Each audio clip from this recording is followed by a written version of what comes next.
המצאות ישראליות מבריקות שכבשו את העולם יש בשפע, אבל יש המצאה ישראלית אחת שאף מדינה דמוקרטית לא מוכנה לקנות. היועץ המשפטי לממשלה, או בקיצור, היועמ"ש.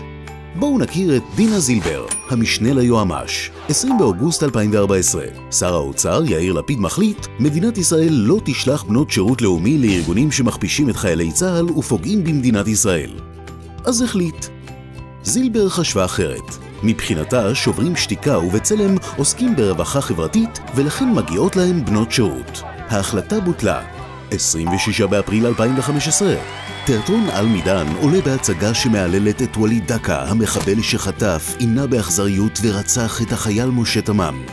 השרה רגב מחליטה בתגובה להקפיא את התמיכה הממשלתית. אז החליטה. דינה זילבר חשבה אחרת. 1 במרץ 2016. מאות טונות של בשר מקולקל נכנסים משטחי הרשות הפלסטינית לישראל ומסכנים את אזרחי ישראל.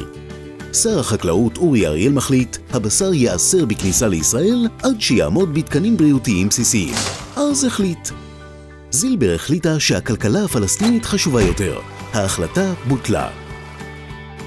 איך קרה שאת ממשלת ישראל, שנבחרה בקלפי על ידי אזרחי ישראל, החליפה פקידות משפטית שהציבור לא בחר? זילבר מסבירה בספרה איך עובד מנגנון הפקידות המשפטית.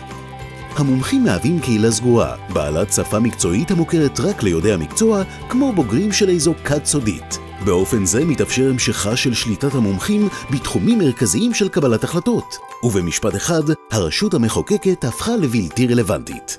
אז האם הפתק שאנחנו שמים בקלפי באמת שווה משהו? הממרה העממית, מי שמצביע משפיע, אינה נכונה עוד.